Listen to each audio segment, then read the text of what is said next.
ஒரு அம்மா, அவங்களுக்கு 35 வயசு இருக்கும். குடும்பத்தில் எந்த கஷ்டமும் இல்லை. இருந்தாலும் காரணம் இல்லாமல் பிள்ளைங்க பேரில் கோவப்படுறது, எரிஞ்சு விடுறது அவங்க வழக்கம். பிள்ளைங்க அழும். உடனே அவங்க மனசும் சங்கடப்படும். இன்னொரு அம்மா, நல்ல வேலையில் இருக்கிறவங்க, வாரத்துக்கு ஒரு தடவையாவது தலைவலி வந்துடும். இவங்களுக்கெல்லாம் உடம்புல எந்த கோளாறும் இல்லை, மனசு மட்டும் சரியாக இருக்காது. தூக்க மாத்திரை கையில் வச்சுருப்பாங்க. 30-35 வயசுடைய பெண்களுக்கு சர்வசாதாரணமாக காணப்படுகிற மனக்கோளாறு இது.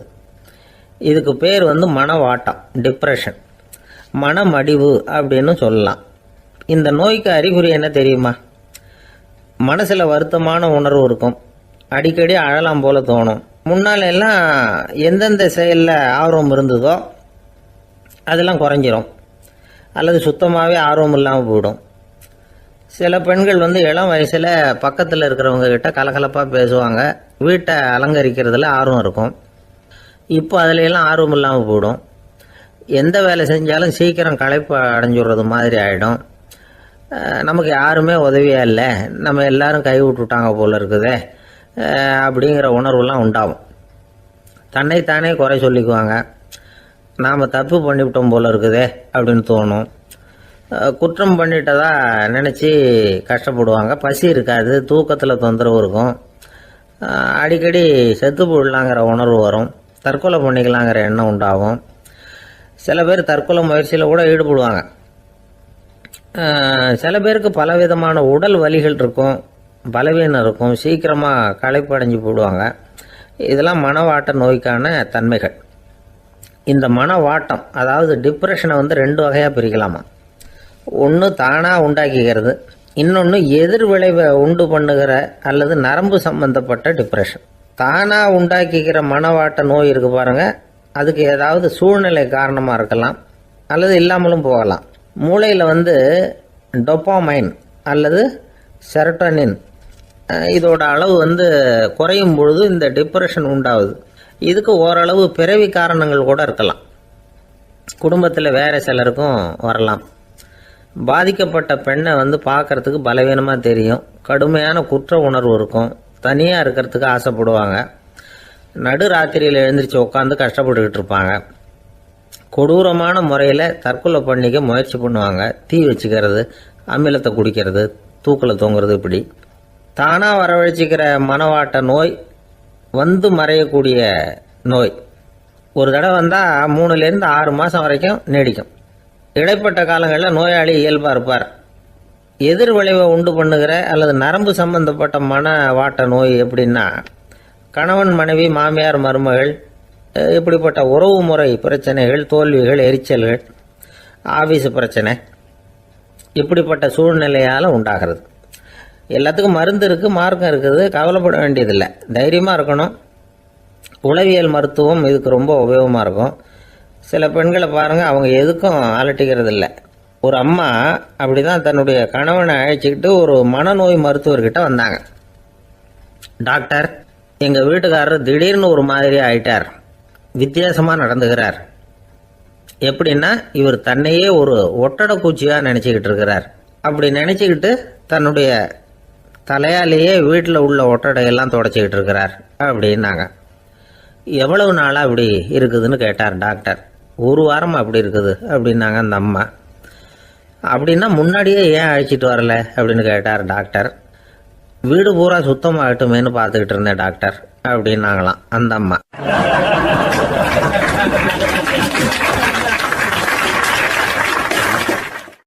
ஒரு ஊரில் ஒரு ஞானி இருக்கிறார். ரொம்ப பெரிய ஞானி, ரொம்ப வயசாயிட்டுது. கடைசி காலத்தில் அவர்கிட்ட சில பேர் வந்தாங்க. உங்கள் குரு யார் அப்படின்னு கேட்டாங்க. அவர் நிமிர்ந்து பார்த்தார். எனக்கு ஆயிரக்கணக்கான குருமார்கள் உண்டு, அவங்க பேரெல்லாம் சொல்லணும்னா இந்த காலம் பத்தாது. ஆனால் முக்கியமான ஒரு 3 பேரை பற்றி மட்டும் உங்களுக்கு சொல்கிறேன் அப்படின்னாராம். அப்புறம் சொன்னார், அந்த 3 பேரில் ஒருத்தன் ஒரு திருடன். ஒரு சமயம் ஒரு பாலைவனம் வழியாக நான் போய்கிட்டு இருந்தேன். அப்போது வழி தவறி போய் ஒரு கிராமத்துக்கு போயிட்டேன். அது இருட்டு நேரம், நடு ராத்திரி, ஊரே உறங்கி போச்சு. அந்த நேரத்தில் ஒரு ஆள் மட்டும் ஒரு வீட்டு சுவத்தில் ஏதோ பண்ணி உள்ளே நுழையிறதுக்கு முயற்சி பண்ணிகிட்டு இருக்கிறான். அவங்கிட்ட போய் நான் இன்னைக்கு இங்கே எங்கே தங்க முடியும் அப்படின்னு கேட்டேன். அதுக்கு அவன், இந்த ராத்திரி வேளையில் அது ரொம்ப சிரமம், ஒரு திருடனோட உங்களால் தங்க முடியும்னா நீங்கள் என்னோட தங்கலாம் அப்படின்னா. நான் அவங்க கூட 1 மாதம் தங்கியிருந்தேன். ஒவ்வொரு நாள் ராத்திரியும் இப்போ நான் என்னுடைய வேலைக்கு போகிறேன், நீங்கள் ஓய்வு எடுத்துக்கோங்க அப்படின்னு சொல்லிவிட்டு போவான். அவன் திரும்பி வந்த உடனே உனக்கு ஏதாவது கிடைச்சிதான்னு நான் கேட்பேன். அதுக்கு அவன் இன்னைக்கு ராத்திரி ஒன்றும் இல்லை, நாளைக்கு மறுபடியும் முயற்சி பண்ணுவேன் அப்படின்பா. எப்பவும் அவன் நம்பிக்கை இழந்ததே கிடையாது, எப்பவும் சந்தோஷமாகவே இருப்பான். நானும் ரொம்ப காலமாக தியானம் பண்ணிக்கிட்டே இருந்தேன், ஒன்றுமே நடக்கலை. ஆனால் நான் என்ன பண்ணேன் தெரியுமா, மனசு வருத்தப்படும், நம்பிக்கை இழந்துருவேன். அப்போல்லாம் அந்த திருடனுடைய விடாமுயற்சி தான் ஞாபகத்துக்கு வரும். அதனால் அந்த திருடன் எனக்கு ஒரு குரு. என்னுடைய 2வது குரு யாருன்னா அது ஒரு நாய். இது எப்படின்னா, ஒரு சமயம் எனக்கு ரொம்ப தாகமாக இருந்தது. ஒரு நதியை நோக்கி போய்கிட்டு இருந்தேன்.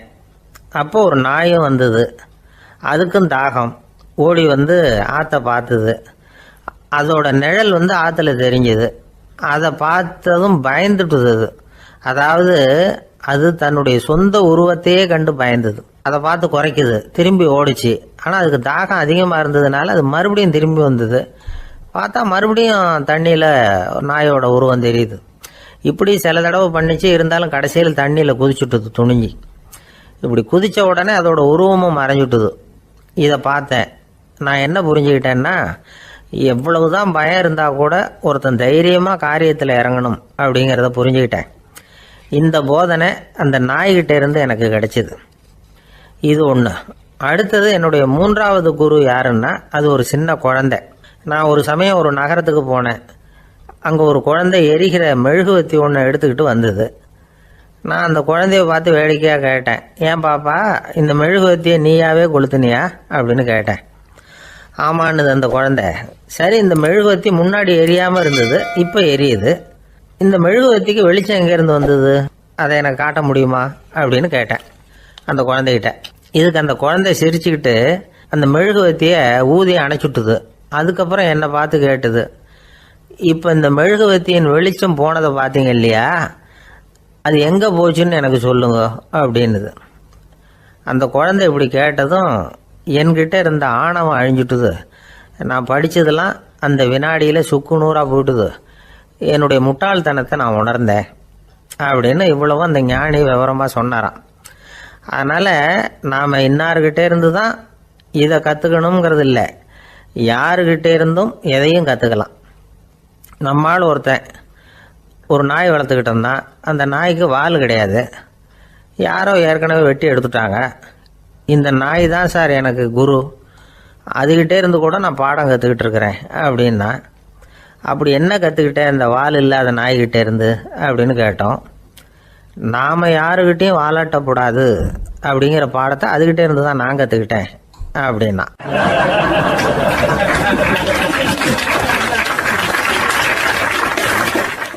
இந்த உலகத்தில் எவ்வளவோ உயிரினங்கள் இருக்குது, ஒவ்வொன்றும் ஒவ்வொரு விதமாக சண்டை போடுது.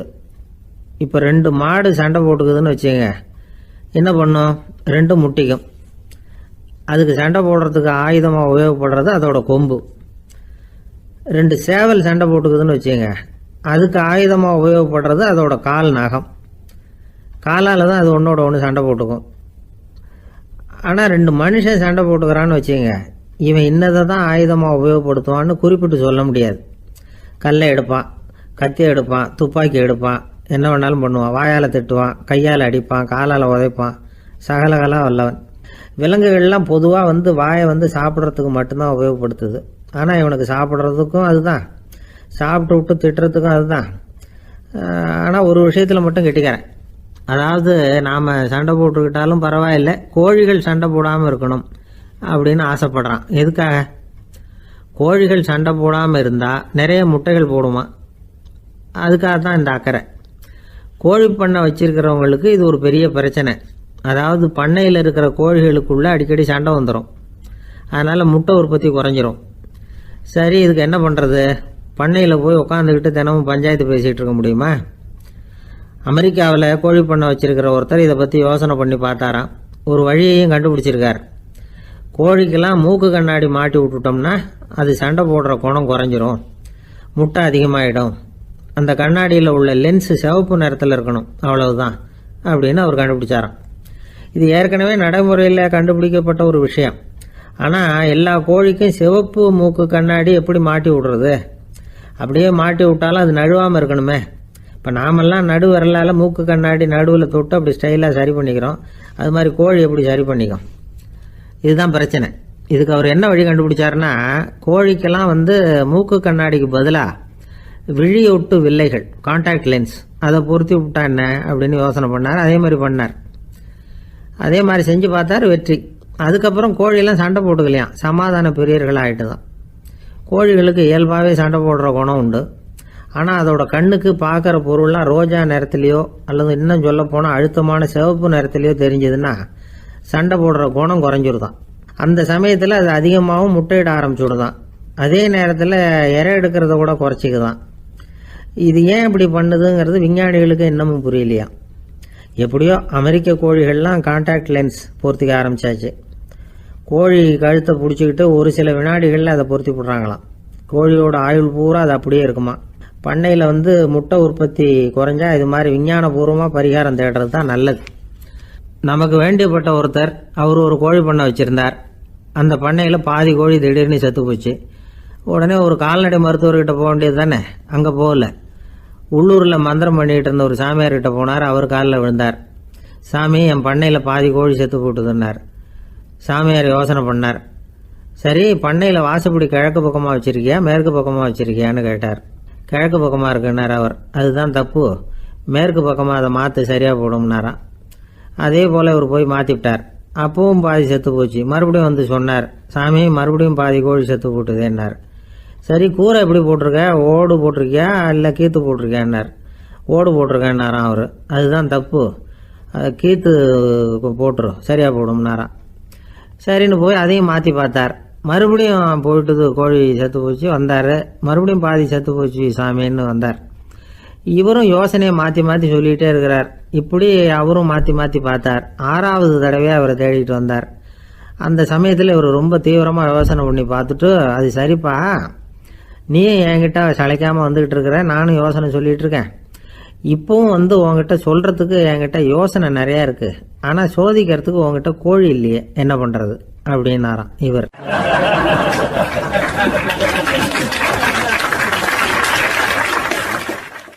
ஒரு ஊரில் ஒரு பெரிய ஞானி இருந்தார். அவர் படுக்கையில் இருந்தார். இன்னும் கொஞ்ச நேரம்தான் அவர் இந்த உலகத்தில் இருக்க போகிறார். அவரை சுற்றி ஏகப்பட்ட கூட்டம். ஏற்கனவே அவருடைய உபதேசங்களை கேட்டவங்க பல பேர் அவரை சுற்றி நிற்கிறாங்க. அந்த ஞானி மெதுவாக கண்ணை திறந்து பார்க்குறார். எல்லாரும் அவருடைய கடைசி வார்த்தையை கேட்கறதுக்காக அவளோட காத்துக்கிட்டு இருக்கிறாங்க. அந்த ஞானி மெதுவாக பேச ஆரம்பித்தார். நான் என்னுடைய வாழ்நாள் பூராவும் உங்களுக்கு நிறைய போதனைகள் சொல்லிக்கிட்டு இருக்கிறேன். பேரானந்தம், மகிழ்ச்சி, தியானத்தன்மை, இதை பற்றியெல்லாம் சொல்லியிருக்கிறேன். இப்போ நான் வேற ஒரு கரைக்கு போய்கிட்டு இருக்கிறேன். நான் இனிமேல் இந்த கரையில் இருக்க மாட்டேன். நீங்கள் நான் சொன்னதையெல்லாம் கேட்டீங்க, ஆனால் எதையும் நீங்கள் நடைமுறைப்படுத்தி பார்க்கல. எல்லாம் கேட்டதோடு சரி, அதோட விட்டுவிட்டீங்க. அப்புறம் அதை தள்ளி போட்டுக்கிட்டே வந்துட்டீங்க. மேலும் அதை தள்ளி போடுறதுல எந்த பிரயோஜனமும் கிடையாது. இப்போ நான் போய்கிட்டு இருக்கிறேன். உங்களில் யாராவது என்னோட வர்றதுக்கு தயாரா அப்படின்னு கேட்டார். அவ்வளவுதான், யாரும் வாயை திறக்கல. ஒரே மௌனம், சத்தமே இல்லை. ஒருத்தர் பார்த்துக்கிட்டே நிற்கிறாங்க. அந்த கூட்டத்தில் ஒரு ஆள் அந்த ஞானி கூடவே 40 வருஷத்துக்கு மேலே இருந்திருக்கிறான். அவனும் வாயை திறக்காம இன்னொருத்தன் முகத்தை பார்த்துக்கிட்டே நிற்கிறான்.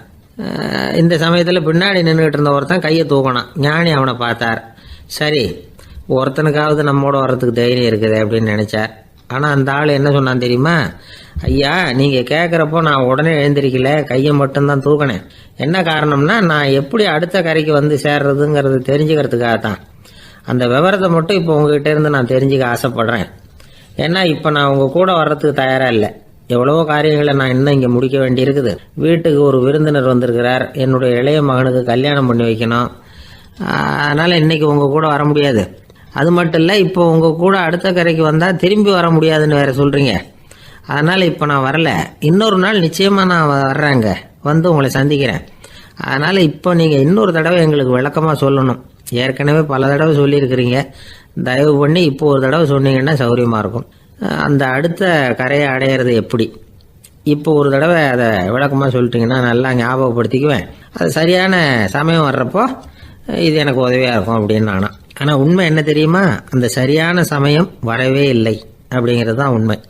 இப்படி அந்த கதை முடியும். இந்த கதை அந்த ஒரு ஆளுக்கு மட்டும் இல்லை, கிட்டத்தட்ட எல்லாருக்குமே அது பொருந்தும் அப்படிங்கிறாங்க விவரம் தெரிஞ்சவங்க. எல்லாருமே அந்த சரியான தருணத்துக்காக தான் காத்துக்கிட்டு இருக்கிறாங்களாம். அதுக்காக ஜோசியம் பார்க்குறாங்க, கைரேகை பார்க்குறாங்க, நாளைக்கு என்ன நடக்குங்கிற ஆவலில் எல்லாரும் காத்துக்கிட்டு இருக்கிறாங்க. ஆனால் அந்த ஒரு நாள் ஒருபோதும் வரப்போகிறதில்ல. நீங்கள் தள்ளி போடுறதுக்காக பல அர்த்தமில்லாத காரணங்களை தேடுறீங்க அப்படிங்கிறார் ஒரு ஞானி. காத்திருக்கிறதுலேயே நம்ம காலம் ஓடி போயிடுது. ஏன்னா இன்னைக்கு நாம் சிந்திக்கிறது நாளைக்கு நாம் சிந்திக்கிறது இல்லை. ஒவ்வொரு நாளும் ஒவ்வொரு மாதிரி போயிடுது. நாளைக்கு மறுநாளை பற்றியே சிந்திக்கிறோம். இப்படியே அது பாட்டுக்கு போயிடும். கரையை தொட்டு பார்க்குறது எப்போ, இதுதான் கேள்வி. நமக்கு வேண்டியப்பட்ட ஒருத்தர் ஒரு ரயில்வே பிளாட்ஃபாரத்தில் நின்றுட்டு இருக்கிறார். அங்கே இருக்கிறவங்க கிட்ட கேட்குறாராம், விசாரிக்கிறாரு, ஏங்க கிழக்க போகிற ரயில் போயிட்டுதுங்களான்னாராம். போயிட்டுதுன்னு இருக்கிறாங்க. கொஞ்ச நேரம் கழிச்சு ஏங்க மேற்க போகிற ரயில் போயிட்டுதுங்களான்னு கேட்டிருக்காரு. போயிட்டுதுங்களான் இருக்காங்க. அப்புறம் கொஞ்ச நேரம் கழிச்சு மறுபடியும் ஏங்க 10:30 மணி வண்டி போயிட்டுதான்னு கேட்டிருக்காரு. தொடர்ந்து காலையிலேருந்து சாயந்தரம் வரைக்கும் இப்படி ஒரே இடத்துல நின்றுட்டு கேட்டுக்கிட்டே இருக்கிறார். இதை பார்த்துக்கிட்டு இருந்த ஒருத்தர் அவர்கிட்ட ஏங்க நீங்கள் எங்கே போகணும் அப்படின்னு கேட்டாராம். இவர் மெதுவாக சொன்னாராம், இந்த ரயில்வே லைனை தாண்டி அந்த பக்கம் போகணும் அப்படின்னாராம்.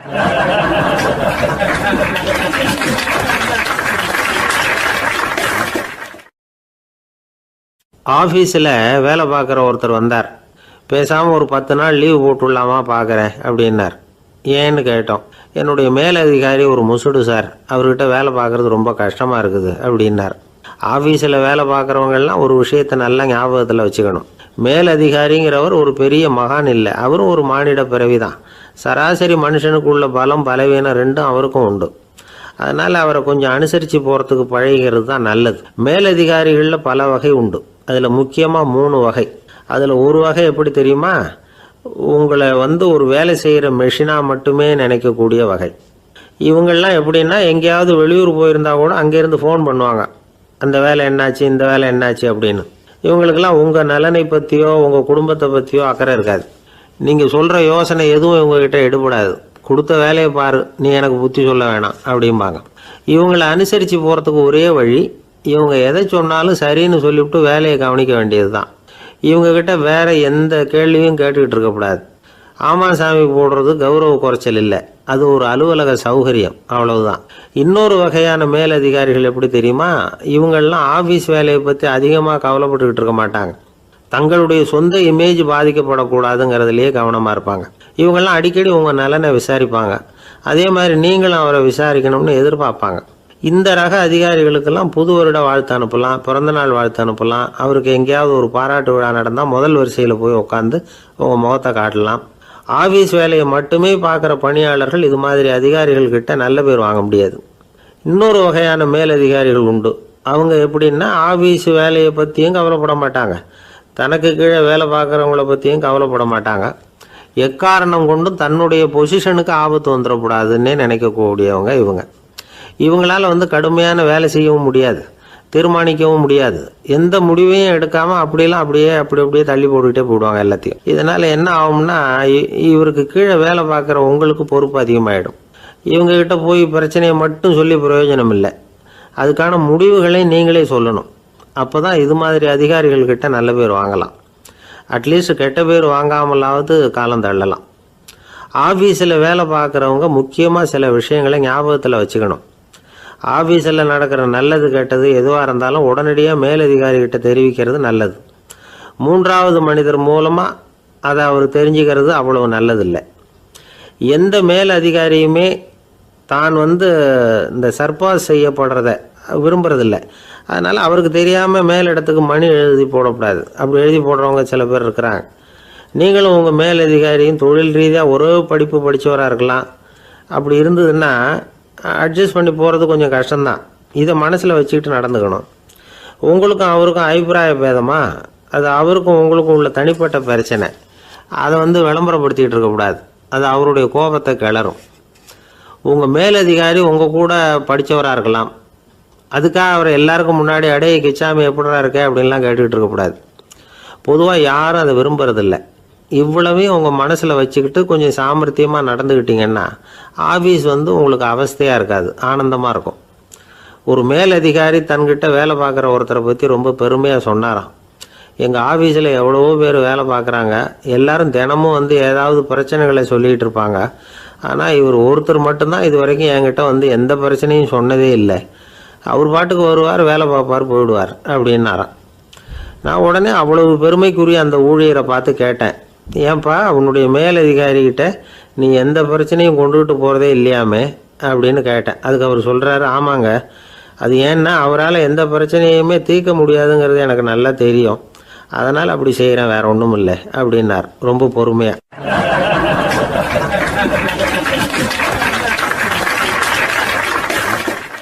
ஒருத்தர் ரொம்ப கவலையோடு உட்காந்துருந்தார். எதை பற்றி சார் கவலைப்படுறீங்கன்னு கேட்டோம். எதிர்காலத்தை பற்றி கவலைப்படுறேன்னார். ஏன்னு கேட்டோம். என்ன பண்ணுறதுன்னே தெரியல சார், எதிர்காலம் ஒரே இருட்டாக இருக்குது, பாதையே புரியலன்னார். இன்றைக்கி நம்ம இளைஞர்கள் பல பேருக்கு எதிர்காலம் இருட்டாக தான் தெரியுது. அவங்கெல்லாம் இந்த கதையை கொஞ்சம் கேட்கணும். ஒரு மலை அடிவாரத்தில் ஒரு சின்ன கிராமம். அந்த மலை ரொம்ப உயரமானது, அடர்த்தியாக செடி கொடிகள் மரங்கள் அதில் மண்டி கிடக்குது. பகல் வேளையில் இருட்டாக தான் இருக்கும், அவ்வளோ அடர்த்தி. அந்த மலை உச்சியில் ஒரு கோவில். நாள் ராத்திரியே புறப்பட்டாதான் காலையில் அந்த கோயிலுக்கு போய் சேர முடியும். கிராமத்து இளைஞன் ஒருத்தன் அந்த மலை உச்சிக்கு போக வேண்டியிருந்தது. கையில் ஒரு விளக்கை எடுத்துக்கிட்டு நாள் ராத்திரியே புறப்பட்டான். புறப்பட்டு போனவன் கிராமத்து எல்லையிலேயே நின்றுட்டான். ஏன் தெரியுமா? அவன் கையில் இருந்த விளக்கோட வெளிச்சம் 10 அடி தூரத்துக்கு தான் தெரியுது. அது வரைக்கும் தான் பாதை தெளிவாக இருக்குது. அதுக்கு அப்பால எல்லாம் ஒரே இருட்டாக இருக்குது, பாதை புரியல. இவன் யோசனை பண்ணி பார்த்தான். மனசுக்குள்ள ஒரு சந்தேகம். 10 அடி தூரம் தானே வெளிச்சம் தெரியுது, அப்படின்னா நாம் 10 அடி தூரம் தானே போக முடியும். அதுக்கும் அந்தாண்ட ஒரே இருட்டாக இருக்குது, அதில் எப்படி நாம் நடந்து போகிறது? நாம் ரொம்ப தூரம் நடந்து போய் ஆகணுமே. அப்படிப்பட்ட நினப்பெல்லாம் அவனுக்கு வந்துவிட்டுது. இதுதான் அவன் மனசில் ஏற்பட்ட தயக்கம். இப்படி யோசிச்சுக்கிட்டே அந்த இளம் ஆசாமி புறப்பட்ட இடத்துலயே நின்றுக்கிட்டு இருக்கிறான். அந்த சமயத்தில் ஒரு வயசான பெரியவர் அந்த பக்கமாக வந்தார். அவர் கையில் இதை விட சின்னதாக ஒரு விளக்கு வச்சுருந்தார். அது எப்படின்னா அது ஒரு 5 அடி தூரத்துக்கு தான் வெளிச்சம் காட்டுது, அவ்வளவு சின்ன விளக்கு. அவரும் மலை உச்சிக்கு போகிறதுக்காக தான் வந்துகிட்டு இருக்கிறார். அவரை பார்த்து இவன் கேட்டான், என்ன பெரியவரே, இவ்வளவு சின்ன விளக்கை வச்சுக்கிட்டு அவ்வளவு தூரத்துக்கு எப்படி மலையேற போகிறீங்க அப்படின்னு கேட்டான். நீ ஏன் இப்படி தயங்கிட்டே நிற்கிறேன்னு கேட்டார் பெரியவர். என்கிட்ட இருக்கிற விளக்கு 10 அடி தூரத்துக்கு தான் பாதையை காட்டுதுன்னா. இப்போ பெரியவர் சொன்னார், தம்பி, உன் கையில் இருக்கிற விளக்கு கொடுக்குற வெளிச்சத்தை வச்சு நீ முதல்ல 10 அடி தூரம் முன்னாடி போ. 10வது அடியில் போய் நின்றுக்கிட்டு பாரு, மறுபடியும் ஒரு 10 அடி தூரத்துக்கு பாதை தெரியும். இப்படி உன் கையில் இருக்கிற விளக்கு தொடர்ந்து வெளிச்சம் காட்டிக்கிட்டே இருக்கும். நீ முன்னேற முன்னேற அந்த வெளிச்சமும் முன்னேறும். அதனால் எத்தனை கிலோமீட்டர் தூரம் வேணும்னாலும் நீ இந்த 10 அடி தூரம் வெளிச்சத்தை வச்சுக்கிட்டே நீ போயிடலாம், புறப்படு அப்படின்னார். இப்போ தான் அந்த பெரியவர் சொன்னது இளைஞனுக்கு பளிச்சுன்னு புரிஞ்சுதான். உடனே உற்சாகமாக புறப்பட்டான், உச்சிக்கு போய் சேர்ந்தான்.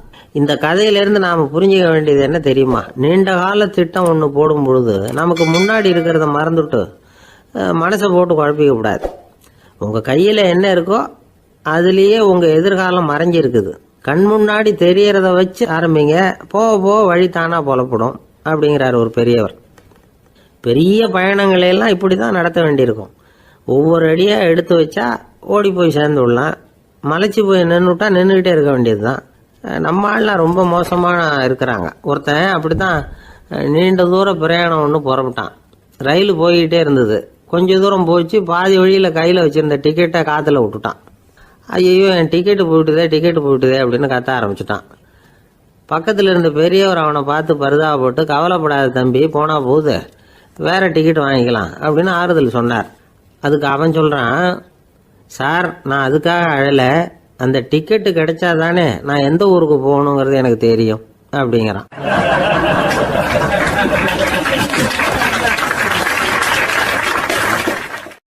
ஒரு நண்பர் யாருக்கோ ஃபோன் பண்ணிட்டு இருந்தார். அவர் பேசி முடிச்சதும் நான் அவரை பார்த்து, இப்போ ஃபோன் பண்ணீங்களே, அந்த ஃபோன் நம்பர் என்ன அப்படின்னு கேட்டேன். அவர் தலையை சொரிஞ்சுக்கிட்டார், ஞாபகம் வரலன்னார். சரி சார், அதை விடுங்க, உங்கள் மனைவி பேர் என்ன அப்படின்னு கேட்டேன். மாலதின்னார். என்ன சார் இது வேடிக்கை, கொஞ்ச நேரத்துக்கு முன்னாடி பேசின ஃபோன் நம்பர் மறந்து போச்சு. எப்போவோ கல்யாணம் பண்ணிக்கிட்ட மனைவி பேர் மறக்கலை, அதை கரெக்டாக சொல்லிவிட்டீங்களே அப்படின்னு கேட்டேன். அவர் என்ன ஒரு மாதிரியாக பார்த்தார். அவர் அப்படி என்னை பார்த்ததில் ஒன்றும் தப்பு இல்லை. ஏன்னா நாம் எல்லாருமே அப்படித்தானே. ஒரு குறிப்பிட்ட காரியத்துக்காக தொலைபேசியில் ஒருத்தட்ட பேசுகிறோம். அதுக்கப்புறம் அந்த எண் நமக்கு அனாவசியம், அதனால் மறந்துடுறோம். இதுக்கு பேர் தான் தற்காலிக ஞாபகம். ஆனால் மனைவி பேரை மறந்துட முடியுமா? முடியாது. அது அவசியமான ஒன்று. அடிக்கடி அந்த பேரை உபயோகப்படுத்துகிறோம். அதனாலேயும் அது முக்கியங்கிறதுனாலேயும் அதை மறக்கிறது இல்லை. இதுக்கு பேர் நிரந்தர ஞாபகம். சரி, இந்த தற்காலிக ஞாபகம், நிரந்தர ஞாபகம், இது ரெண்டு ஞாபக அளவுகளையும் கட்டுப்படுத்துறது எது அப்படின்னா மூளைக்குள்ள நடக்கிற மின்சார நடவடிக்கைகள் தான். தற்காலிக ஞாபகம் ஒரு மின்னல் மாதிரி தோன்றி மறையுது. நிரந்தர ஞாபகம் ஒரு படிவம் போல மூளையில படிஞ்சுடுது. ஒரு சம்பவத்தின் பல பிரதிகள் மூளையில பல்வேறு பகுதிகளிலேயும் படியறதுனால ஒன்னு மறைஞ்சாலும் மறந்தாலும் இன்னொன்னு மறையறதில்லை. இப்படிப்பட்ட நிலைமையில தான் தொண்டையில இருக்கு, வாயில வரமாட்டேங்குது சார் அப்படிமா. ஒருத்தருக்கு எந்த துறையில ஆர்வமும் ஈடுபாடும் அதிகமோ அது சம்பந்தமான ஞாபக சக்தி அதிகமா இருக்கும். தொழிலை விரும்புகிற ஒரு டெலிபோன் ஆபரேட்டருக்கு எண்கள்லாம் நல்ல ஞாபகம் இருக்கும். அது மாதிரி கவிஞர்களுக்கு வார்த்தைகள் நல்ல ஞாபகத்தில் இருக்கும்.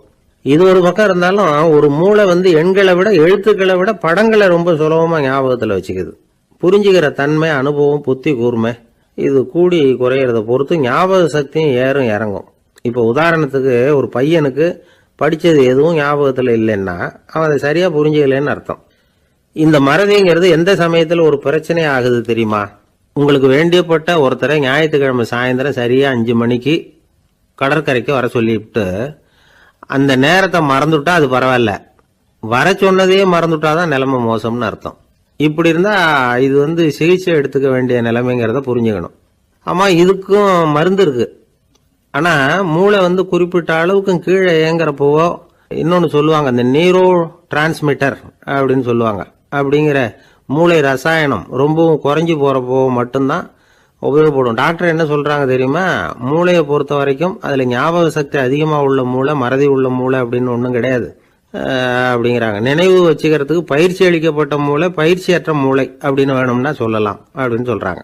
அதனால நம்ம ஞாபக சக்திங்கிறது நம்ம கிட்ட இருக்கிற பயிற்சி, முயற்சி இதை பொறுத்து தான் அமையும். ஒருத்தர் ஒரு பென்சிலை எங்கேயோ வச்சுக்கிட்டு தேடிக்கிட்டு இருந்தார்.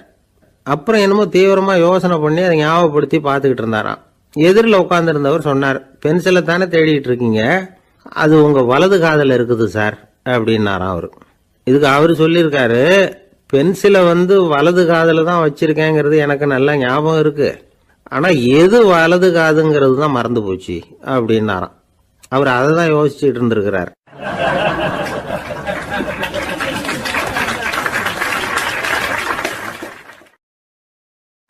ஒருத்தர் ஓடி வந்தார். இன்னொருத்தரை பார்த்து, சார் உங்க சைக்கிளை ஒரு நாள் இரவல் கொடுங்களேன், பக்கத்து ஊருக்கு போயிட்டு வர வேண்டியிருக்கு அப்படின்னார். இவர் சைக்கிளை கொடுத்து பத்திரமா கொண்டுட்டு போங்கன்னார். சார் இதை பத்திரமா கொண்டு போறேன், கவலையே வேணாம், ஏன்னா இது உங்களோட சைக்கிள் அப்படின்னு நான் நினைக்கல, என்னோட சைக்கிளா நினைக்கிறேன் அப்படின்னார். அதுக்கப்புறம் தான் இவருக்கு உண்மையாவே பயம் வந்துட்டுது. ஏன்னா அவர் சொன்னது மாதிரி அதை தன்னோட சைக்கிளாவே நினைச்சு தள்ளிட்டு போட்டா என்ன பண்றது? எது எதை நம்முடையதா நினைக்கணுங்கிறதுக்கு ஒரு வரையறை இருக்கு. சில பேர் ஆபீஸையே வீடா நினைச்சு விடுறது உண்டு. அப்படிப்பட்டவங்க கூட வீட்டை ஆபீஸா நினைக்கிறது இல்லை. ஏன்னா வீட்டில் இவர் ஆபீஸரா நடந்துக்க முடியறதில்ல. இதெல்லாம் ஒரு பக்கம் இருக்கட்டும், இப்போ விஷயத்துக்கு வருவோம். பொறியியல் மேதை டாக்டர் விஸ்வேஸ்வரய்யா இருந்தார் இல்லையா, பாரத ரத்னா விருதெல்லாம் கொடுத்தாங்களே. ஆபீஸ் வேலை வேற, சொந்த வேலை வேற அப்படிங்கிறதுக்கு ஒரு உதாரணமா இருந்தவர் அவர். மைசூர் மகாராஜா கிட்ட திவானா இருந்தார். அவர் ஒரு நாள் அரசாங்க வேலை காரணமா வெளியூர் போயிருந்தார். ஹாசன்கிற ஊருக்கு பக்கத்துல ஒரு பயண மாளிகை, அங்க தங்கிவிட்டார். ராத்திரி அங்க தங்கி இருந்துட்டு விடிஞ்சதும் ஊருக்கு திரும்புறதாக திட்டம். ராத்திரி தூங்குறதுக்கு ரொம்ப நேரம் ஆயிட்டுது. ரொம்ப நேரம் வரைக்கும் அரசாங்க சம்பந்தப்பட்ட வேலைகளையே பார்த்துக்கிட்டு இருக்கிறார். அரசாங்க ஃபைல்கள் நிறைய இருந்தது. அதையெல்லாம் ஒவ்வொன்றா எடுத்தார், படித்து பார்த்தார், பரிசீலனை பண்ணார். அதில் எழுத வேண்டியதை எழுதினார், கையெழுத்து போட்டார். ஒரு வழியாக அந்த வேலையெல்லாம் முடிஞ்சுது. அதுக்கப்புறம் என்ன பண்ணார்னா, தன்னுடைய சூட்கேஸை திறந்தார். அதிலிருந்து 2 மெழுகுவத்தியை எடுத்து கொளுத்தி வச்சார். அந்த பயண மாளிகையில் அது வரைக்கும் எரிஞ்சுக்கிட்டு இருந்த மின்சார விளக்குகளை அணைச்சுட்டார். அதுக்கு பிறகு அந்த மெழுகுவத்தி வெளிச்சத்தில் சில புத்தகங்களை தொடர்ந்து படிக்க ஆரம்பிச்சிட்டார். அந்த பயண மாளிகையில் பணியாளராக இருந்தவர் இதை பார்த்துட்டு ஓடி வந்தார். மறுபடியும் மின் விளக்கு போடுறதுக்காக போனார். விஸ்வேஸ்வரையா அதை பார்த்துட்டு போட வேணாம்ட்டாராம். இது வரைக்கும் நான் அரசாங்க அலுவல்களை கவனிச்சுக்கிட்டு இருந்தேன், அதனால மின் விளக்குகள் அப்போ எரிஞ்சதுல தப்பு இல்லை. இப்போ நான் புத்தகம் படிச்சுக்கிட்டு இருக்கேன், இது என்னுடைய சொந்த வேலை. இங்கே இருக்கிற மின் விளக்கு அதுக்காக ஏன் எரியணும் அப்படின்னு கேட்டாராம். இப்போ இருக்கிற சில அரசு பணியாளர்கள்கிட்ட இந்த சம்பவத்தை பேச்சோட பேச்சா சொல்லி பார்த்தேன். அவங்களால இதை ஜீரணிக்கவே முடியல. நேர்மை தேவைதான் சார், அதுக்காக அவ்வளவு தூரத்துக்கு அது தேவையா அப்படிங்கிறாங்க. விஸ்வேஸ்வரையா அப்படி பண்ணினது தான் ஒரு நேர்மையாளர் அப்படின்னு இந்த உலகத்துக்கு நிரூபிக்கணுங்கிறதுக்காக இல்லை. தான் அப்படி நடந்து காட்டினா தன்னை சுற்றி இருக்கிறவங்களும் அதை கேள்விப்படுறவங்களும் முடிஞ்ச அளவுக்கு பொது வாழ்க்கையில் அரசு பணியில் நேர்மையை கடைபிடிக்க முயற்சி பண்ணலாமே அப்படிங்கிறதுக்காகத்தான். இப்போவும் சில பேர் இருக்கிறாங்க, இவங்க ஆஃபீஸ் வேற வீடு வேறன்னு நினைக்கிறது இல்லை, அவ்வளோ உரிமை. ஒருத்தர் அப்படிதான், அவருக்கு அவசரமாக 5000 ரூபா தேவைப்பட்டது, ஆஃபீஸ் பணத்தை எடுத்துக்கிட்டார். அந்த நேரம் பார்த்து ஆடிட் வந்துட்டுது, ஆப்பிட்டுக்கிட்டார். விசாரணை நடக்குது.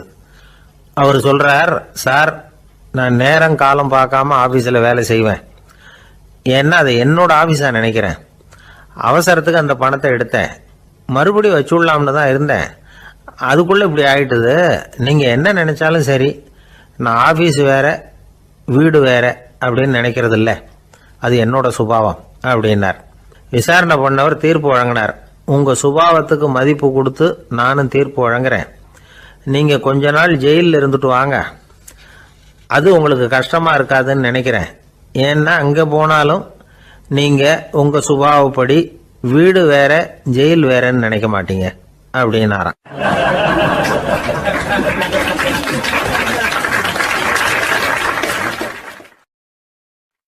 சில பேர் ஆளை பார்த்தா 60 வயசு மாதிரி தோணும், உண்மையான வயசு என்னன்னு பார்த்தா 40 அல்லது 45 சில பேரை பார்க்கறதுக்கு 45 மாதிரி தெரியும், உண்மையிலேயே 65 தாண்டி இருப்பாங்க.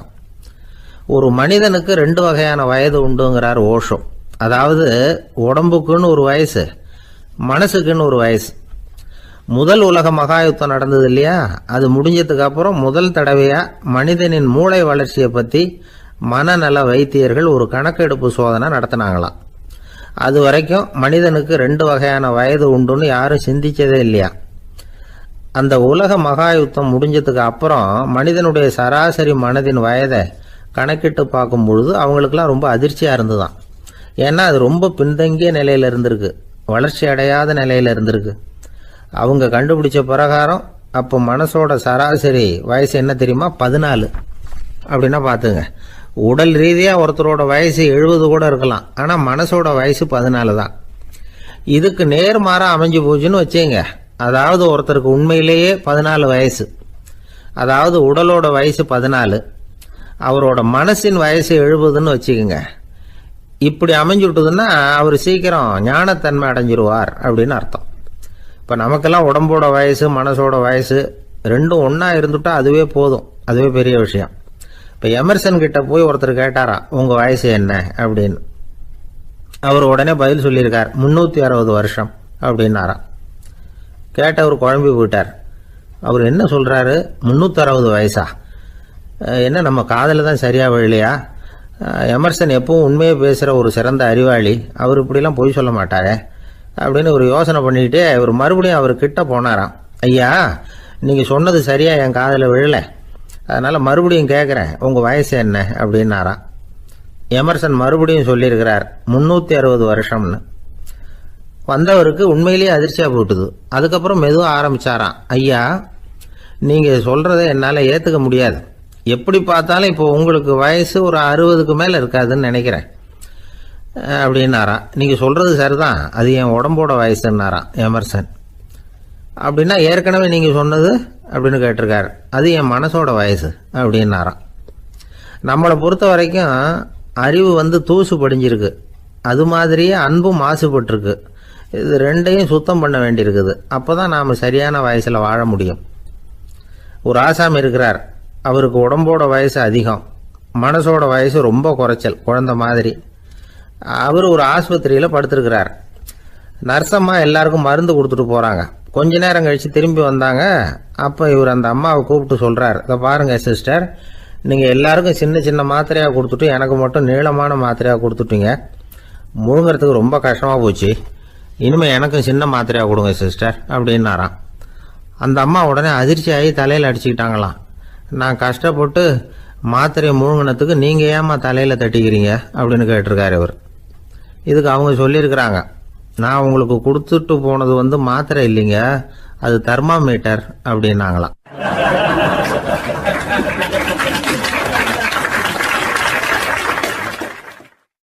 ஒரு நண்பர் சினிமா படம் தயாரிக்கிறவர், அவர்கிட்ட ஒரு நாள் பேசிக்கிட்டு இருந்தேன். அது எப்படி சார், நீங்கள் எடுக்கிற எந்த படமும் கையை கடிக்காத அளவுக்கு எடுத்துடுறீங்களே, அது எப்படின்னு கேட்டேன். அது ஒன்றும் பெரிய விஷயம் இல்லை சார், பெண்களுக்குன்னு சில உருக்கமான காட்சிகள், இளைஞர்களுக்குன்னு சில நடனங்கள், அடிதடி காட்சிகள், அப்புறம் வயசானவங்களுக்குன்னு சில ஆன்மீக காட்சிகள், சின்ன பிள்ளைங்களுக்கு சிரிப்பு, இப்படி எல்லாமும் சேர்த்து நான் படம் எடுக்கிறேன். மசாலா படம்னு பேர். இது ரொம்ப பெருசாக இல்லைன்னாலும் ஓரளவுக்கு சுமாராக ஓடிடும், கையை கடிக்காது அப்படின்னார். இது ஒரு உத்தி. சில பத்திரிகை ஆசிரியர்களும் இந்த உத்தியை கையாளுறது உண்டு. இந்த உத்திக்கு பார்னம் உத்தி அப்படின்னு பேர், பார்னம் எஃபெக்ட் அப்படின்னு சொல்லுவாங்க. அதாவது ஃபீனியஸ் டி பார்னம் அப்படின்னு ஒருத்தர் அமெரிக்காவில் இருந்தாராம். அதாவது 19ஆம் நூற்றாண்டில் அமெரிக்காவில் கொடிகட்டி பறந்த ஒரு சர்க்கஸ் நிறுவனத்தின் அதிபர் அவர். இந்த உலகத்தில் ஒவ்வொரு நிமிஷமும் ஒரு ஏமாளி பறந்துக்கிட்டே இருக்கிறான் அப்படிங்கிறது அவருடைய சித்தாந்தம். ஒவ்வொருத்தரையும் திருப்திப்படுத்துகிற அளவுக்கு அம்சங்களை கொஞ்சம் கொஞ்சமாக கலந்து கேளிக்கை நிகழ்ச்சிகளை நடத்தினது தான் அவருடைய மகத்தான வெற்றிக்கு காரணம். அதனால் அந்த உத்தியை யார் கடைப்பிடிச்சாலும் சரி, அதுக்கு பார்னம் உத்தி அப்படின்னு பேர் வந்துட்டுது. ஜோசியம் சொல்கிறவங்களுக்கும் இந்த உத்தி தான் கை கொடுக்குது. ஒரு விஷயத்தை ஒருத்தருடைய கோள் நிலைகள் அல்லது கையெழுத்து நிரூபிக்கிறதாக அவர்கிட்ட சொன்னால் அதை அவர் நம்பிவிடுவார். ஆனால் அந்த விஷயம் நல்லதாக இருக்கணும், நேர்மையானதாக இருக்கணும், அதாவது பாசிட்டிவாக இருக்கணும்.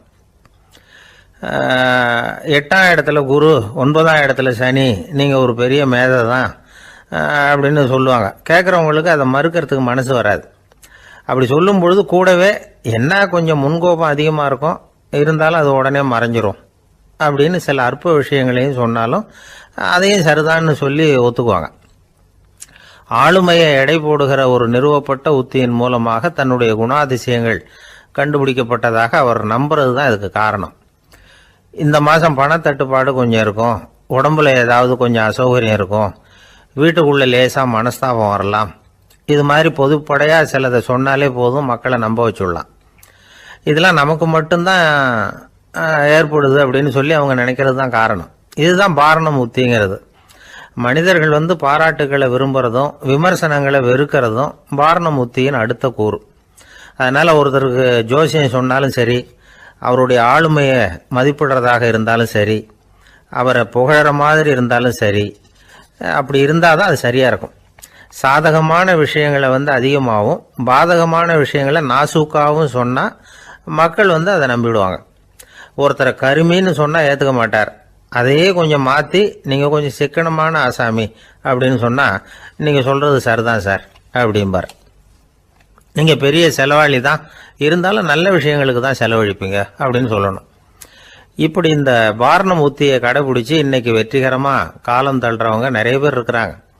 இந்த உலகத்தில் ஒவ்வொரு நிமிஷமும் ஒரு ஏமாளி பறந்துக்கிட்டே இருக்கிறான் அப்படிங்கிறது தான் ஃபீனியஸ் பார்னம் அவர்களுடைய நம்பிக்கை.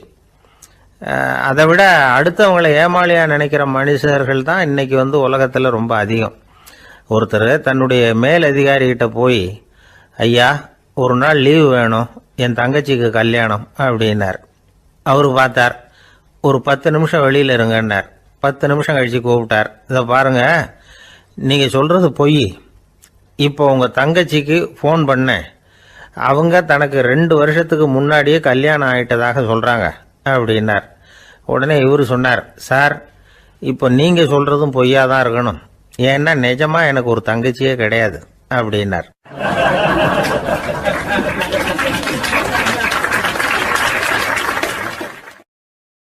ஒரு நீதிமன்றம், அங்கே ஒரு கொலை வழக்கு சம்பந்தமாக விசாரணை நடந்துக்கிட்டு இருக்குது. அந்த வழக்கறிஞர் ரொம்ப தீவிரமாக வாதாடிக்கிட்டு இருக்கிறார். தன்னுடைய கட்சிக்காரர் நிரபராதிங்கிறது அவருக்கு நல்லா தெரியும். அதனால தான் அவர் சார்பாக வாதாடுறதுக்கே ஒத்துக்கிட்டார். அப்படி அவர் மும்முரமாக வாதாடிக்கிட்டு இருக்கிற சமயத்தில் அவசரமாக தந்தி ஒன்று வந்து சேர்ந்தது. அதை வாங்கி படித்து பார்த்தார். அதுக்கப்புறம் அதை மடித்து தன்னுடைய கோட்டு பையில் வச்சுக்கிட்டு தொடர்ந்து வாதாட ஆரம்பிச்சிட்டார். பேசி முடித்தார். அதுக்கப்புறம் அங்கே கோர்ட்டில் இருந்த சக வக்கீல்கள் அவர்கிட்ட வந்தாங்க. தந்தி ஒன்று வந்ததே, என்ன விஷயம் அப்படின்னு விசாரிச்சாங்களாம். அப்போ அவர் சொல்லியிருக்கிறார், ஊரில் சிகிச்சைக்காக போயிருந்த என்னுடைய மனைவி இறந்து போனதாக தந்தி வந்திருக்குது அப்படின்னாராம். மற்ற வக்கீல்களுக்கு அதிர்ச்சி. என்னங்க இது, மனைவி இறந்ததை விட கேஸு முக்கியமாக உங்களுக்கு அப்படின்னு கேட்டிருக்கிறாங்க. இறந்து போன என் மனைவி மறுபடியும் திரும்பி வர போகிறதில்ல. ஆனால் என்னுடைய கட்சிக்காரர் ஒரு கொலை வழக்கில் மாட்டிக்கிட்டார். அவரும் நிரபராதி. அவர் உசுரை நான் காப்பாற்ற வேணாமா? இதுதான் என்னுடைய கடமை அப்படின்னாராம். இப்படி இவர் சொன்னதும் எல்லாரும் அப்படியே திகைச்சு போய் நின்றுட்டாங்களாம். சரி, கடமைக்கு முக்கியத்துவம் கொடுத்த அந்த வழக்கறிஞர் யார் தெரியுமா? அவர் தான் இரும்பு மனிதர் சர்தார் வல்லபாய் பட்டேல். குஜராத் மாநிலத்தில் 1875 அக்டோபர் 31 அன்றைக்கு ஜாவேரி பாய் அப்படிங்கிறவருக்கு 4வது பிள்ளையாக அவர் பிறந்தாராம். இந்த ஜாவேரி பாய் யார் தெரியுமா? ஜான்சி ராணி லட்சுமி பாய் போர் படையில் ஒரு வீரராக பணிபுரிஞ்சவர். இளம் வயசில் வல்லபாய் பட்டேல் ரொம்ப சிரமப்பட்டு படிச்சிருக்கார். விடாமுயற்சி வெற்றியை கொடுத்தது. கல்லூரியிலையும் காலடி வச்சார். அதுக்கப்புறம் வக்கீல் பட்டத்தையும் வாங்கினார். பிரிட்டிஷ் ஆட்சி நடந்துக்கிட்டு இருந்த சமயம் குஜராத்தை சேர்ந்த பர்டோலி தாலுக்காவில் விவசாயிகள் மேலே அரசாங்கம் திடீர்னு நில வரியை வசதி விட்டு தான். ஏழை விவசாயிகள் ரொம்ப கஷ்டப்பட்டுருக்காங்க. அரசாங்கம் வரி செலுத்தாத விவசாயிகளின் நிலங்களையெல்லாம் ஜப்தி செஞ்சுதான். அரசாங்கத்தை எதிர்க்கிறவங்களையெல்லாம் கைது பண்ணி சிறையில் அடைச்சுட்டாங்களாம். சில பேர் வீடு வாசல் ஆடு மாட்டையெல்லாம் விற்று கூட வரி கட்ட வேண்டிய நிலைமைக்கு ஆளாயிட்டாங்க.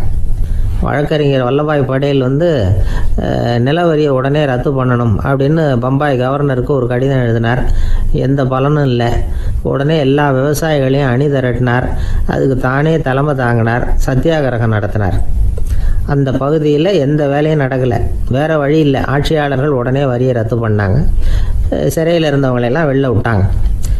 1928 ஆகஸ்ட் 6 சர்க்காருக்கும் விவசாயிகளுக்கும் இடையில் ஒரு உடன்பாடு ஏற்பட்டது. அதுக்கப்புறம் தான் நிலைமை சரியாக போச்சான். வல்லபாய் பட்டேலின் பொது சேவையை பாராட்டின பொதுமக்கள் அவருக்கு சர்தார் அப்படிங்கிற பட்டத்தை கொடுத்தாங்களாம். சர்தார்னா தலைவர் அல்லது தளபதின்னு அர்த்தம். இரும்பு மனிதர்னு இவருக்கு பேர். இருந்தாலும் நகைச்சுவை உணர்வும் இவருக்கு நிறைய உண்டு. ஒரு தடவை ஒரு பத்திரிகை நிருபர் வந்திருக்கார்.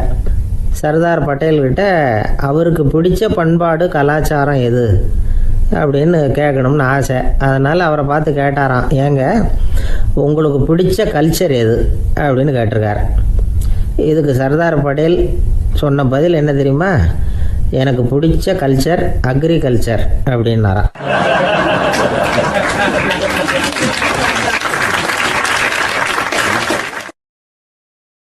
ஒரு சராசரி மனிதனுடைய இயல்பு என்ன? இன்பம் வந்தால் துள்ளி குதிப்பான், துன்பம் வந்தால் சோர்ந்து போய் ஒரு மூலையில் உட்காந்துருவான். இவன் தான் சராசரி மனிதன். ஆனால் ஒருத்தன் இன்பம் வந்தால் அதுக்காக மகிழ்ச்சி அடையிறதில்ல, துன்பம் வந்தால் அதுக்காக சோர்ந்து போகிறதில்ல அப்படின்னு வச்சுக்கோங்க. அப்படி இருந்தால் அவன் சாதாரண ஆள் கிடையாது. ஒரு ஊரில் ஒரு ஞானி இருந்தார். அவரை தேடிட்டு ஒரு பெரியவர் வந்தார். ஐயா, ஞானத்தில் சிறந்த ஞானம் எது அப்படின்னு கேட்டாராம். இதுக்கு அந்த ஞானி என்ன பதில் சொன்னார் தெரியுமா?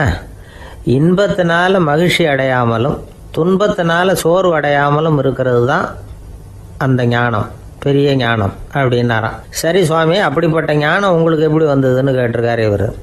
அதை நான் ஒரு கழுதைகிட்ட இருந்து கற்றுக்கிட்டேன் அப்படின்னாராம் அவர். இவருக்கு ஒன்றும் புரியல. ஒரு மாதிரியாக முழிச்சிருக்கிறார். இதை அவர் புரிஞ்சுக்கிட்டார். நீங்கள் நாளைக்கு காலையில் நம்முடைய ஆசிரமத்துக்கு வாங்க, புரிய வைக்கிறேன்னாராம்.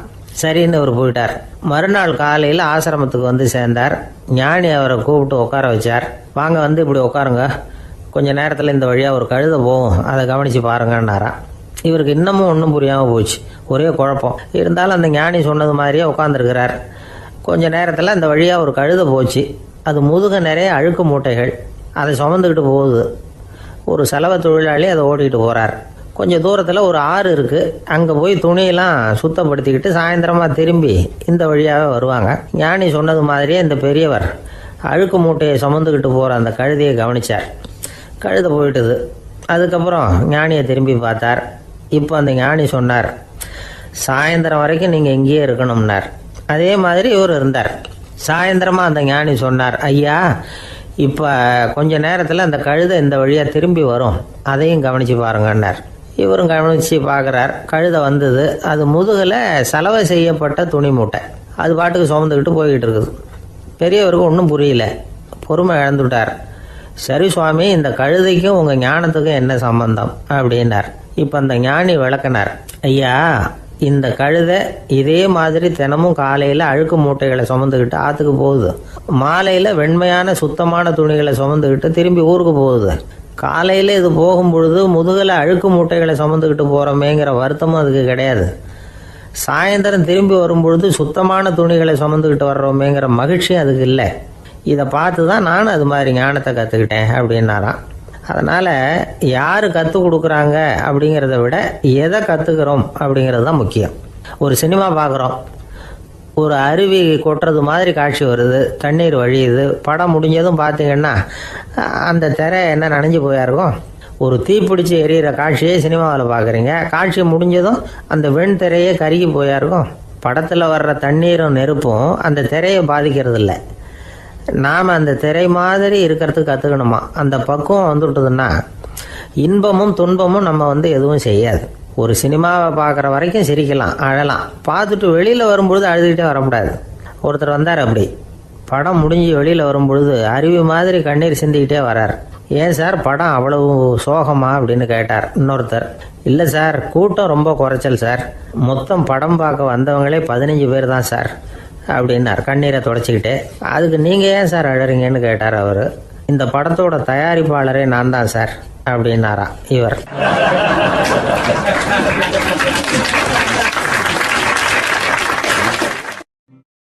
ஒரு நண்பர் வந்தார். ரொம்பவும் இறுக்கமாக உடை அணிஞ்சிருந்தார். அதாவது ஆடைக்குள்ளே அவர் மாட்டிக்கிட்டு இருந்தது மாதிரி தெரிஞ்சது. ஏன் துணி குறைச்சலாக எடுத்துட்டீங்களா அப்படின்னு கேட்டோம். இல்லைங்க, எனக்கு எப்போவுமே இறுக்கமாக உடை அணிகிறது தான் பிடிக்கும் அப்படின்னார். ஒருத்தர் எப்படி உடை அணிகிறார் அப்படிங்கிறத வச்சு அந்த ஆள் எப்படிப்பட்டவர் அப்படிங்கிறத கண்டுபிடிச்சிடலாம். உடை அணிகிற விதம் ஒருத்தருடைய மனநிலையை வெளிப்படுத்து தான். இப்போ இறுக்கமான உடை அணிகிறவங்க பொதுவாக மன நிம்மதி இல்லாதவங்களாக இருப்பாங்களாம், கோபக்காரங்களாக இருப்பாங்களாம். ரொம்ப தொலைதொலைப்பாக ஆடை அணிகிறவங்க இருக்கிறாங்கல்ல, அவங்கெல்லாம் அமைதியான ஆளாக இருப்பாங்களாம், சாந்தமாக இருப்பாங்களாம். இவங்கெல்லாம் போராடுறதுக்கு சரியாக வரமாட்டாங்களாம். இப்படி ஒரு கணிப்பு இருக்குது. அதனால தான் போர் வீரர்களுக்கெல்லாம் இறுக்கமான உடையை தான் கொடுக்கறது வழக்கம். ஆனால் சன்னியாசிகளை பாருங்கள், அவங்களுக்கெல்லாம் ரொம்ப தொலை உடைகள் தான். அவங்கெல்லாம் டைட் பேண்ட் போட்டுக்கிட்டு நிற்க மாட்டாங்க சன்னியாசிகள்லாம். அதே மாதிரி சன்னியாசிகள்லாம் காவி உடைய தேர்ந்தெடுக்கிறதுக்கும் காரணம் உண்டு. பல ஆண்டுகள் சோதனை செஞ்சு பார்த்துட்டு தான் சன்னியாசத்துக்கு காவி தான் சரி அப்படின்னு முடிவு பண்ணியிருக்கிறாங்க. இப்போ பௌதீக விஞ்ஞானப்படியும் அதுதான் சரி. அதாவது சூரிய ஒளியில் 7 வண்ணங்கள் உண்டு. ஒரு பொருள் மேலே அது விழும்பொழுது அந்த பொருள் நமக்கு சிவப்பாக தெரிஞ்சதுன்னா அந்த பொருள் சிவப்பை தவிர மற்ற எல்லா நிற கதிர்களையும் உள்வாங்கிக்கிட்டு சிவப்பு நிறத்தை மட்டும் வெளியில் விடுது. அதாவது விலக்கி விடுது. அதனால தான் அந்த பொருள் சிவப்பாக தெரியுது. உடல் ஆரோக்கியத்துக்கு ஓரளவு சிவப்பு தேவைப்படுது. அதனால தான் காவி உடை அணிஞ்சால் சூரிய ஒளி ஓரளவு சிவப்பை விலக்கிவிடும். அதாவது சிவப்பின் பலனும் கிடைக்கும், இந்த சிவப்பின் கெடுதலும் இல்லை அப்படின்னு யோசனை பண்ணாங்க. காவி உதய வேளையின் நிறம். கீழ் வானத்தில் கதிர் உதிக்கிற வேளையில் முதல் ஒளி தோன்றுகிற நேரத்தில் காவி நிறம் தான் கசியும். தியானம் செய்கிறப்போ முதல்ல காணக்கூடிய ஒளி காவி நிறம் தான். தியானத்தின் உச்ச நிலையின் நிறம் நீலம். தியானம் காவி நிறத்தில் ஆரம்பமாகி நீல நிறத்தில் நிறைவடைகிறது அப்படிங்கிறார் ஓஷோ. நீலம் தியான சிகரம், காவி தியான ஆரம்ப குறியீடு, ஒரு சன்னியாசியின் ஆரம்ப தரிசனம் அப்படிங்கிறார் அவர். ஒருத்தர் நாள் பூரா காவி உடைய அணிஞ்சிருந்தா அந்த நிறம் அவருக்கு தியானத்தை பற்றிய நினைவை ஊட்டிக்கிட்டே இருக்கும். இப்படியே ஆடைக்கும் தியானத்துக்கும் இடையில ஒரு தொடர் ஏற்படுது. ஒரு துறவியின் உள்ளார்ந்த பண்பாக அது மாறுது. கடை வீதியில் ஒரு பொருள் வாங்க போகிறோம், அது மறந்துடக்கூடாதுங்கிறதுக்காக ஞாபகம் முடிச்சு போட்டுக்கிறோம். அந்த முடிச்சுக்கும் பொருளுக்கும் தொடர்பு இல்லை. ஆனால் கடை வீதிக்கு போன உடனே அந்த முடிச்சு அந்த பொருளை ஞாபகப்படுத்துது. அதாவது அந்த முடிச்சு ஒரு தொடர்பு அம்சமாக அமையுது. அது மாதிரி தான் காவி உடையும். ஒரு துறவி நடக்கும் பொழுது, சாப்பிடும் பொழுது, குளிக்கும் பொழுது அவருடைய காவி உடை அவருக்கு ஞாபகப்படுத்திக்கிட்டே இருக்கும். அது ஒரு நிலைப்படுத்தப்பட்ட நினைவாக ஞாபகம் முடிச்சாக மாறிடுது. காவி ஆடை இல்லைன்னா ஒருத்தரால் துறவியாக முடியாதுன்னு அர்த்தம் இல்லை. அதே நேரத்தில் காவி ஆடையால் ஒன்றும் பிரயோஜனம் இல்லை, அதில் ஒன்றும் அர்த்தம் இல்லை அப்படின்னு சொல்லிட முடியாது. இதுதான் உண்மை. இவ்வளவு தூரம் காவி ஆடையை பற்றி சொல்கிறதுனால எல்லாரும் சன்னியாசியாக போயிடுங்கோ அப்படின்னு நாம் சொல்கிறதாக யாரும் நினச்சிடக்கூடாது. மனசுக்கும் நிறத்துக்கும் உள்ள சம்பந்தத்தை தெரிஞ்சுக்கிறதுக்காக தான் இவ்வளவும். நமக்கு தெரிஞ்ச நண்பர் ஒருத்தர் இருக்கிறார், ஆஃபீஸில் வேலை பார்க்குறவர். ஒவ்வொரு மாதமும் 20ஆம் தேதிக்கு பிறகு அவரை போய் பார்த்தீங்கன்னா காவி உடை அணிஞ்சிக்கிட்டு கண்ணை மூடிக்கிட்டு கை ரெண்டையும் விரித்து வச்சுக்கிட்டு தியானத்திலேயே உட்காந்துருப்பார். ஏன் இப்படி பண்ணுறீங்கன்னு கேட்டேன். அதாவது 20ஆம் தேதிக்கு பிறகு என் கையில் ஒரு பைசா கூட கிடையாது, ஒரு சன்னியாசி லெவலில் இருக்கிறேன், என்கிட்ட எதுவும் செலவுக்கு கேட்காத அப்படின்னு என் மனைவிக்கு நான் சூக்காக உணர்த்துறதுக்காக அப்படி உட்காந்துருப்பேன் அப்படின்னு விளக்கம் கொடுக்குறார் அவர்.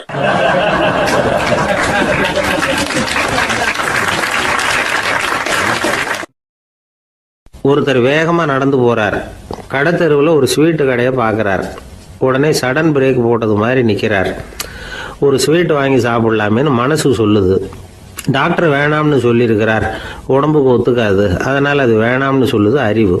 இவர் மனசு சொல்கிறத கேட்கல, அறிவு சொல்கிறபடி கேட்குறார். அதனால் மறுபடியும் வேகமாக அங்கேருந்து நடந்து போயிடுறார். அவர் நல்ல மனுஷனுக்கு அறிவும் இருக்குது, உணர்ச்சியும் இருக்குது. எதுக்கு எடுத்தாலும் உணர்ச்சி வசப்பட்டுக்கிட்டு இருக்கக்கூடாது, அறிவு வசத்தில் நாம் இருக்கணும். அப்போ தான் நாம் நல்லபடியாக வாழ முடியும். இல்லைன்னா அவஸ்தை தான். மகாபாரதத்தில் சந்தனுன்னு சொல்லி ஒரு அரசன் வர்றான். அவன் ஒரு சமயம் அறிவு வசப்படாமல் உணர்ச்சி வசப்படுறான். அதாவது ஒரு நாள் கங்கை கரையில் ஒரு அழகான பொண்ணை பார்க்குறான். இவனுடைய மனசு அவகிட்ட போயிடுது. அவளை கல்யாணம் பண்ணிக்கிறதுக்கு ஆசைப்படுறான். அந்த பொண்ணு சரின்னு சம்மதிக்கிறா. ஆனால் ஒரு நிபந்தனை போடுறா. அந்த நிபந்தனைக்கு சம்மதம்னு சொன்னாதான் உன்னை கல்யாணம் பண்ணிக்குவேன்னு சொல்றா. சரி, அவள் போட்ட நிபந்தனை என்ன தெரியுமா? இது மாதிரி நான் உங்கள் மனசு புண்படுற மாதிரி எந்த காரியம் பண்ணாலும் நீங்கள் என்ன ஏன்னு கேட்கக்கூடாது, நான் செய்கிற காரியத்தை தடுக்கவும் கூடாது. அப்படி நீங்கள் செஞ்சால் அடுத்த கணமே நான் உங்களை பிரிஞ்சு போயிடுவேன். இதுதான் அந்த பொண்ணு போட்ட நிபந்தனை. சந்தன அரசன் இந்த நிபந்தனையை ஒத்துக்கலாமா? இதை அறிவுபூர்வமாக யோசிச்சிருந்தா இதுக்கு கட்டுப்பட்டுருக்க மாட்டான். இந்த நிபந்தனைக்கு நான் சம்மதிக்க மாட்டேன்னு தான் சொல்லியிருக்கணும். ஆனால் அவன் அந்த நேரத்தில் உணர்ச்சி வசத்தில் இருந்தான். அதனால் நீ என்ன சொன்னாலும் சரின்னு ஒத்துக்கிட்டான். அவள் கல்யாணம் பண்ணிக்கிட்டான். இதனால் என்ன ஆச்சு? 7 பச்சை இளம் குழந்தைகளை பிறந்த உடனே அவள் கங்கையில் தூக்கி எறிஞ்சி கொல்லக்கூடிய கோர காட்சியை இவன் ஒன்று பின்னாடி ஒன்றா பார்க்க வேண்டியதாக போச்சு. கடைசியில் 8வது குழந்தை பிறந்ததுன்னு தான் அவனுடைய அறிவு மேலோங்குது. அந்த கொடிய செயலை தடுத்து நிறுத்துறான். அந்த 8வது குழந்தை தான் பின்னாடி பீஷ்மர் ஆகிறார். ஒரு பக்தி பிரசங்கத்தில் ஒரு பேச்சாளர் இந்த விஷயத்தை சொல்லிவிட்டு இன்னொரு விஷயமும் சொன்னார். அது என்னன்னா, சந்தனு மன்னன் அறிவுக்கும் உணர்ச்சிக்கும் நடுவில் அகப்பட்டு தவிச்சதுனால அவன் வம்சத்தில் வந்த கௌரவர்கள் உணர்ச்சி வசப்பட்டாங்க, பாண்டவர்கள் அறிவு வசப்பட்டாங்க அப்படின்னு சொன்னார். மனுஷனுக்கு உணர்ச்சியை விட அறிவு மேலோங்கி இருக்கணுங்கிறது சரிதான். ஆனால் அந்த அறிவை எப்படி உபயோகப்படுத்துகிறோங்கிறது முக்கியம். ஒருத்தர் சொன்னார், சார் இன்னைக்கு கோயம்புத்தூரில் ஒரு கல்யாணம், அதுக்கு நான் போக முடியலேன்னு நினைக்கும் பொழுது மனசுக்கு ரொம்ப வருத்தமாக இருக்குது சார் அப்படின்னார். ரொம்ப உணர்ச்சி வசப்பட்டார். அதுக்காக கவலைப்படாதீங்க சார், ஒரு வாழ்த்து தந்தி கொடுத்துருங்களேன் அப்படின்னார் இன்னொருத்தர். அது எப்படி சார் முடியும்னார் அவர். நான் தானே சார் கல்யாண மாப்பிள்ளை அப்படிங்கிறார் அந்த ஆள்.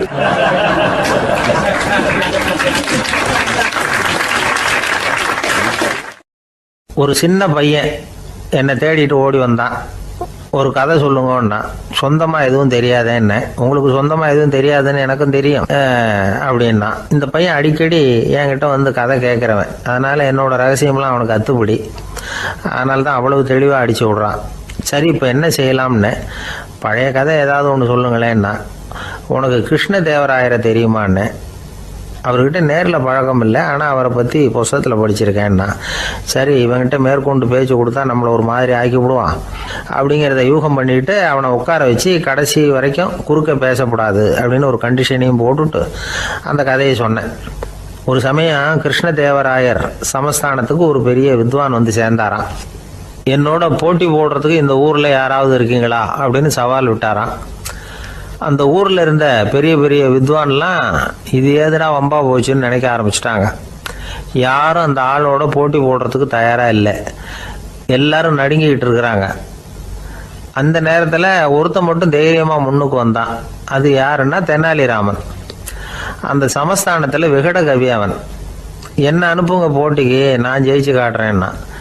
உனக்கு அவ்வளவு தைரியம் இருக்குதா அப்படின்னு கேட்டாங்க. தைரியம் மட்டும்தான் என்கிட்ட இருக்குது, ஆனால் தைரியம் இருந்தால் அதிர்ஷ்டம் தேடிட்டு வருங்கிறது எனக்கு தெரியும் அப்படின்னா. அடுத்த நாள் போட்டி ஆரம்பமாச்சு. அந்த பெரிய வித்வான் வந்து நின்னார். தெனாலிராமன் எதிரில் வந்து நின்னா. அந்த வித்வான் ஒரு விரலை காட்டினார். தெனாலிராமன் பதிலுக்கு 2 விரலை காட்டினான். வித்வான் 3 விரலை காட்டினார். இவன் உடனே 4 விரலை காட்டினான். உடனே 5 விரலை காட்டினார் அவர். தெனாலிராமன் உடனே தன்னுடைய கை முஷ்டியை காட்டினான், கையை மூடி காட்டினான். அவ்வளோதான். அந்த பெரிய வித்வான் கிருஷ்ணதேவராயர் காலில் விழுந்தார். நான் தோத்துட்டேன், என் தோல்வியை ஒத்துக்கிறேன் அப்படின்னு சொல்லிவிட்டார். கிருஷ்ணதேவராயர் அவரை தனியாக அழைச்சிட்டு போய் என்ன நடந்ததுன்னு விசாரித்தார். அந்த வித்வான் விளக்கம் கொடுத்தார். ஆண்டவன் ஒருவன் தான் உண்டுங்கிறத விளக்கறதுக்காக நான் ஒரு விரலை காட்டினேன். அப்படி இல்லை, சக்தியை சேர்த்தா சக்தி சிவன் 2 பேர் உண்டுன்னு உங்கள் வித்வான் 2 விரலை காட்டினார். மூர்த்திகள் 3 பேருங்கிறதுக்காக நான் 3 விரலை காட்டினேன். வேதங்கள் 4ன்னு சொல்லி அவர் 4 விரலை காட்டினார். பஞ்சபூதங்கள் 5ன்னு நான் 5 விரலை காட்டினேன். அதையெல்லாம் அடக்கி ஆளணும்னு சொல்லி அவர் கையை மூடி உறுதியாக காட்டினார். அடடா, உங்கள் வித்வானுக்கு எப்பேற்பட்ட அறிவு! அவர் தான் ஜெயிச்சார், நான் தோத்துட்டேன் அப்படின்னார் அவர். அப்படி சொல்லிவிட்டு அவர் போயிட்டார். அதுக்கப்புறம் தெனாலிராமனை கூப்பிட்டு என்னப்பா நடந்தது அப்படின்னு கேட்டாராம். அதுக்கு தெனாலிராமன் விளக்கம் கொடுத்துருக்குறான். அவன் முதல்ல என்னை கொன்னுடுவேன்னு அந்த வித்வான் ஒரு விரலை காட்டினான். உடனே ஒரு 2 கண்ணையும் தோண்டி போடுவேங்கிறதுக்காக நான் 2 விரலை காட்டினேன். உனக்கு நாமம் போட்டுருவேன்னு சொல்லி 3 விரலை காட்டினான். அதை அழிச்சிருவேன்னு 4 விரலை காட்டினேன். உன்னை அரைஞ்சிருவேன்னு அவன் 5 விரலை காட்டினான். நான் உங்களை குத்தி போடுவேன்னு சொல்லி கையை மூடி காட்டினேன் அப்படின்னா. இப்போ பாருங்க, ஜெயிச்சது யார்? தைரியம் மட்டும் இருந்துட்டா அதிர்ஷ்டம் தானா தேடி வருங்கிறது எவ்வளவு உண்மையாக போச்சு. அதனால் நாம் எப்பவும் தைரியமாக இருக்கணும்னு சொல்லிவிட்டு என் எதிரில் கதை கேட்டுட்டு உட்காந்துருந்த சின்ன பையனை பார்த்தேன். அவன் என்னை நிமிர்ந்து பார்த்தான். அவன் தன்னோட கை கால் 2ஐயும் ஒரு மாதிரியாக என் முன்னால் தூக்கி 20 விரலை காட்டினான். எனக்கு ஒன்றும் புரியல.